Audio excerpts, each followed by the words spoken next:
2020 and I'm really excited. I'm starting this year with a bang. I've got an amazing recipe for you.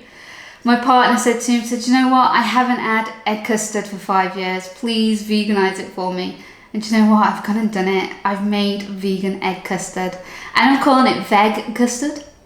Do you like it or not? Let me know in the comments below. If you think of anything better, pop it in the comments and I'll show you what it looks like. And guys, this is it.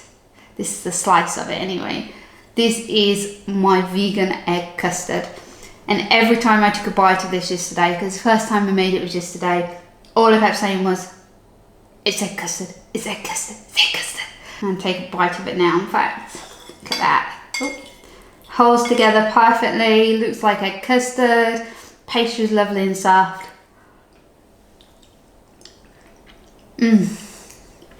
Oh my god. This is so nice. You might have to excuse me. I might have to just eat this before we carry on. See you in there.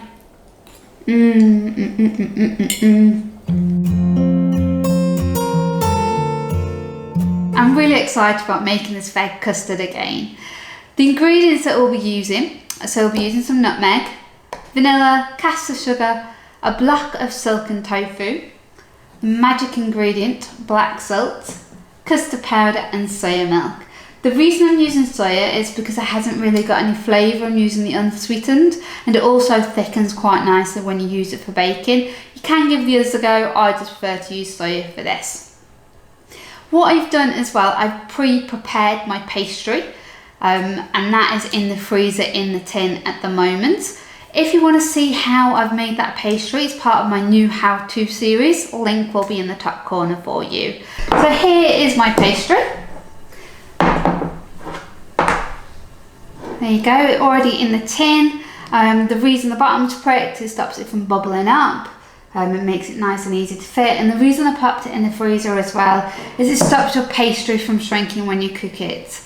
So what I've done, I've popped my oven onto a gas mark 6. I'm going to blind bake this pastry first because I don't want it to get soggy because we are going to be using wet ingredients when we pop this in the oven. Okay, so we need to make sure that when we're blind baking that our pastry doesn't come up from the tin and it doesn't rise in any kind of way or bubble up. So what I'm using here is using a bit of glucose paper and I'm going to hold it down with some ceramic beads. And a lot of you, some of you are probably saying, oh, I don't have any of them. It's not something I have. I believe that you can use a bit of tin foil and make sure it's really sharp around all the edges. That works as well. Also as well, I believe pennies works.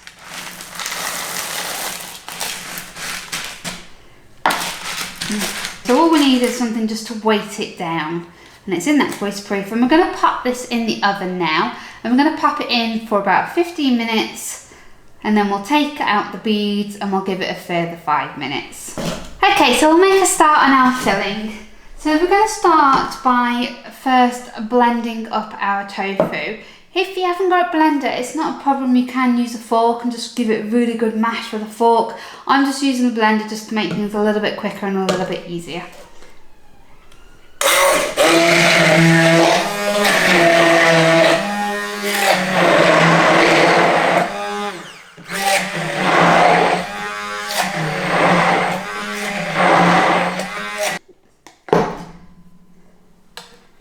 This is the downside of using a blender, is you get it all covered all over your blender. So let's get all that off, so we do want it all. So this tofu that I'm using is a silken tofu and I got it from Aldi.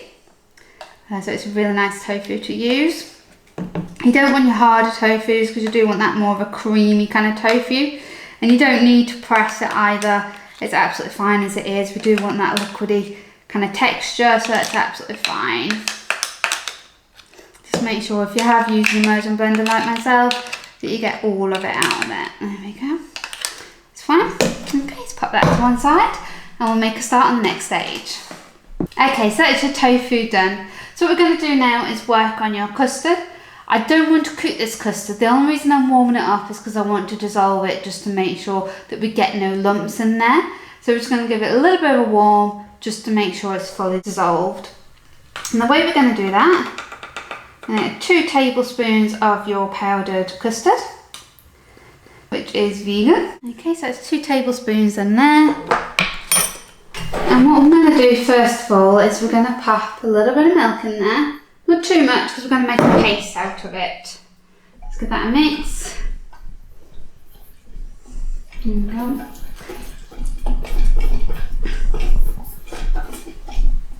I find it easier to use a whisk for this part.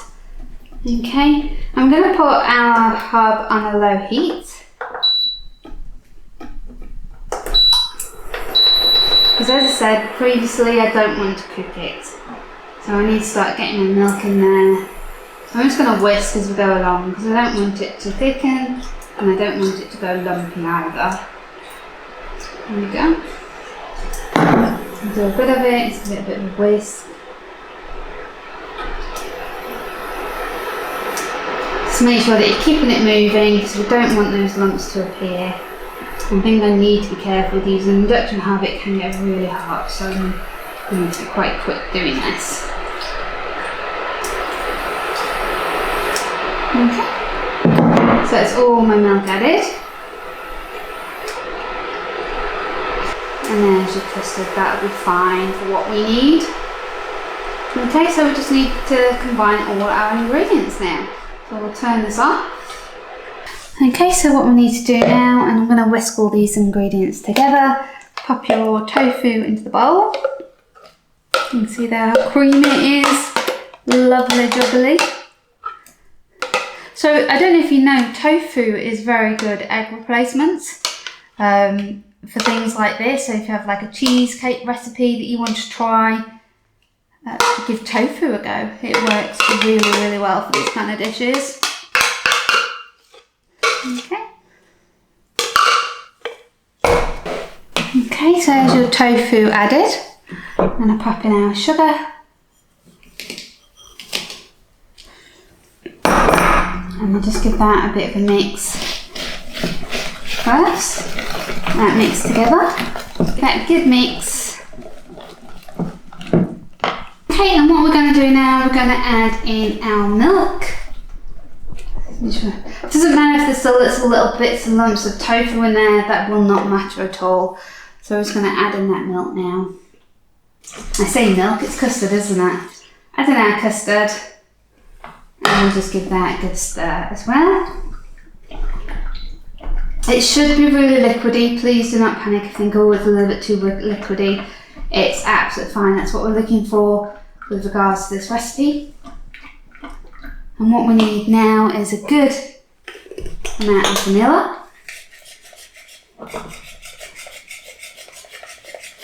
And quite a bit of vanilla for this. So you're looking about 2 teaspoons, I would say, of vanilla. So add that in there. Vanilla pods, use a couple of vanilla pods if you prefer.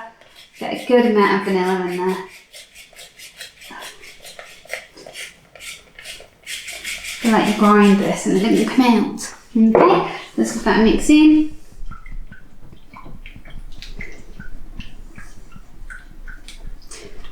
Okay, so the final ingredient we need to add now is your black salt. So you're looking for about half a teaspoon or a little bit under a half a teaspoon. And this is what will give you that eggy flavour. If you've never tried black salt, you need to get some. Yes, it's expensive, it's not cheap. But the thing is, it is cheap when it comes down to how much you need to use to get that eggy flavour. It's like half a teaspoon or a quarter of a teaspoon, it's a tiny amount. So it's well worth the expenditure of it. Okay, so that is your filling ready to go. It looks really nice, it smells really eggy, which is good. Let's get on to putting this into our pastry casing.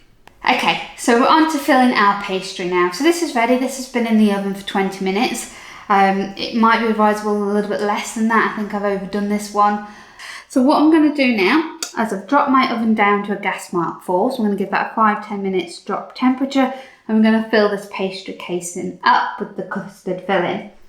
It's advisable to do this as close as you can to your oven and to do it when your pie tin has cooled down, because this bit, if you're not careful, can get very messy.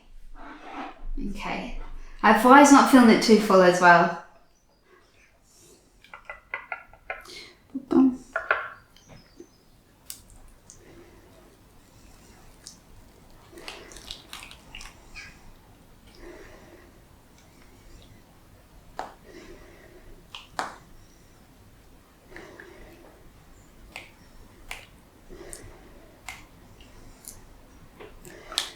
Okay, so that's my pastry case filled with the filling. And the final thing that we need to do now is just to add our nutmeg. So sprinkle that over the top. This is what gives it that brown speckly look on your custards. Okay? Okay, so now we're ready to pop this in the oven. Please do be careful. So that's my veg custard now in the oven. So this will take around 45 minutes to an hour. I think yesterday I had it in the oven for about an hour and a half in the end, and the reason being is it was still wobbly. It still looked like liquid, and I was thinking it's not setting. Why is it not setting? I thought it was set. Maybe I've got the wrong ingredients, the wrong recipe. But I put my knife in there and it came out clean, which to me said it, you know, something was happening. It wasn't a liquid anymore. So I pulled it out the oven, left it to one side for half an hour, and it set. And then I transferred it into the fridge and it set even further, and it turned into the veg custard. So please do not worry if you're pulling it out the oven and you're thinking, why is it wobbly? Why does it look like liquid? Don't worry, because I did. If you're unsure, leave it that little bit longer. Your pastry's not going to burn. As I say, I had mine in about an hour and a half yesterday, and that's not including the pre-bake, the blind baking. And my pastry didn't burn. My pastry was absolutely fine. Okay, so in the end, my custard took an hour to cook. So I'm just going to pop my knife in, and you'll see straight away there it's come out clean. So that's what we're looking for. So give that a bit of a wobble, and you'll see there as well, it looks like it's not quite cooked, but it is. So what we're going to do now, we're going to leave this for about 30 minutes to fully cool down, and then we'll pop it into the fridge to serve later on. I really do hope that you've enjoyed this one today. It has been an exciting recipe to come up with and also to make, and most of all to taste it. Crikey, I've made egg custard, guys. Please do give me a like. And if it is you want to see even more really simple plant-based recipes, I've got lots more to come in the new year. A lot of you might have started Veganuary and thinking, do you know what? This is easy. I want to carry it on. Do subscribe to the channel. And if it is you've got any questions, any comments, any feedback, anything at all that you would like to ask me, just pop them in the comments below and I will get back to you on them. Thank you for watching.